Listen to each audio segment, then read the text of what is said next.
Assalamualaikum warahmatullahi wabarakatuh. Perkenalkan, nama saya Nisrina Nuraini dengan NIM 2042200010 Prodi Pendidikan IPS Universitas Bale Bandung. Di sini saya akan memaparkan materi tentang perilaku ekonomi produsen mie bakso Hidayah. Usaha warung mie bakso Hidayah ini telah berlangsung selama 17 tahun. Dalam jangka waktu tersebut, usaha ini telah mengalami pasang surut. Warung ini dikelola oleh pasangan suami istri. Mereka menyediakan bakso kuah dan bakso yamin. Variasi dari bakso ini sangat beragam, dengan ukuran dari yang terkecil sampai yang terbesar. Mulai dari bakso kasar yang terdiri dari cacahan daging sapi urat dan juga bakso yang diberi isian aneka ragam, misalnya telur dan tetelan. Warung ini merupakan salah satu UKM yang terdapat di wilayah Banjaran yang memiliki pembeli kebanyakan adalah masyarakat sekitar. Dalam membuat bakso, bahan utama yang digunakan adalah daging sapi dan ayam, sedangkan bahan tambahan lainnya adalah berupa garam dapur, bumbu penyedap, dan es batu. Daging sapi digunakan karena dagingnya lebih mudah dibentuk menjadi butiran-butiran kenyal karena kandungan proteinnya. Bakso dapat dijumpai di restoran mewah, hotel berbintang, warung makan sederhana, pedagang kaki lima, dan pedagang keliling. Konsumen bakso ini berasal dari golongan elit sampai golongan berpenghasilan rendah. Usaha bakso yang bernama Mie Bakso Hidayah ini berlokasi di dekat kantor Desa Banjaran Wetan, Kecamatan Banjaran, Kabupaten Bandung.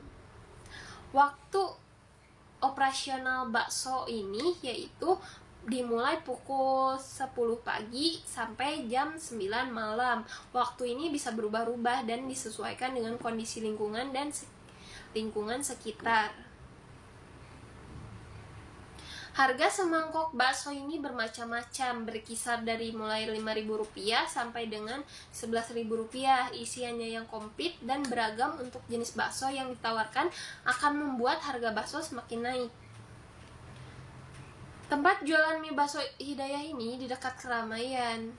Sedangkan sumber bahan baku bakso ini dibeli di Pasar Banjaran yang berjarak sekitar 5 km dari tempat jualannya.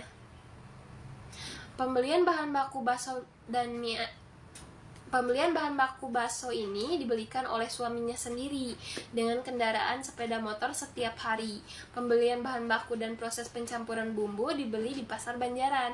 Pada saat pembelian bahan baku daging, suaminya berangkat dari rumah pukul 5.30 agar memperoleh daging yang segar.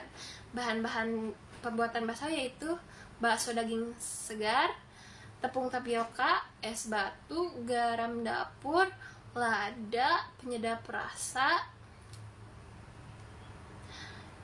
Adapun peralatannya yaitu penggiling daging, food prosesor, talenan, pisau, panci, saringan, dan kompor.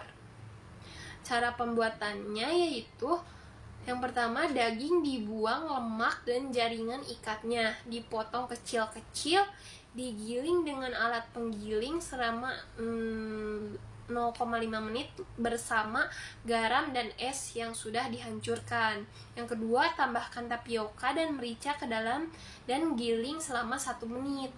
Yang ketiga, ada adonan dikeluarkan dari alat penggiling dan didiamkan dalam lemari pendingin selama 30-60 menit. Yang keempat, rebus air dalam panci sampai mendidih. Yang kelima, adonan yang telah dingin dicetak bulat menggunakan tangan, masukkan isian bakso telur atau tetelan dengan bantuan sendok. Kemudian dimasukkan ke dalam panci berisi air mendidih. Bila sudah mengapung 10-15 menit, bakso sudah masak. Kemudian ditiriskan. Bakso disajikan atau disimpan bila sudah dingin.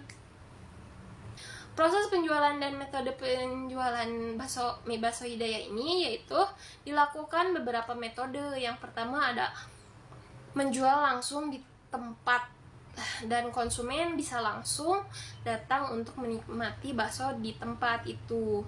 Yang kedua ada layanan pesan antar menggunakan aplikasi delivery online seperti GoFood dan GrabFood. itu dapat memudahkan pelanggan yang ingin menikmati bakso di rumah. Selanjutnya ada memanfaatkan sosial media yaitu Facebook dan WhatsApp untuk memperkenalkan produk dan menawarkan promosi yang menarik. Yang keempat, ada memperluas pemasaran produk dengan cara menerima pemasaran untuk berbagai acara seperti pernikahan. Metode penjualan yang variatif memungkinkan Bakso Hidayah untuk menjangkau konsumen dari berbagai kalangan dan preferensi.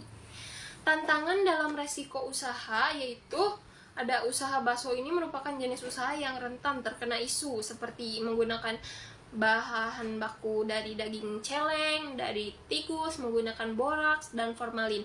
Apabila hal ini tidak disikapi dengan baik, maka isu tersebut bisa menurunkan pendapatan atau bahkan bisa mengakibatkan kebangkrutan. Yang kedua, ada persaingan yang sangat ketat karena bakso merupakan makanan yang populer di Indonesia dan banyak penjual menjajakan produk serupa. Untuk mengatasi hal ini, penting bagi pelaku usaha untuk menciptakan ciri khas, baik dari segi rasa, bentuk, maupun konsep penyajiannya. Inovasi seperti bakso beranak, bakso mozzarella, bakso lava, dan menjadi daya tarik sendiri itu. Yang ketiga, ada kenaikan harga bahan baku terutama daging sapi seringkali menjadi kendala.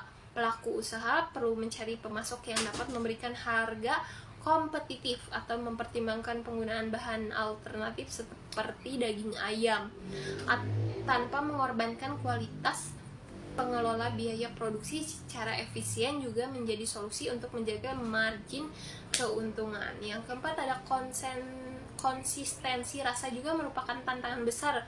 Banyak pelanggan yang kecewa jika rasa makanannya berubah-ubah. Oleh karena itu, penting untuk memiliki resep yang jelas dan melatih karyawan agar mampu menjaga kualitas produk dengan baik. Sekian penjelasan dari saya. Wassalamualaikum warahmatullahi wabarakatuh.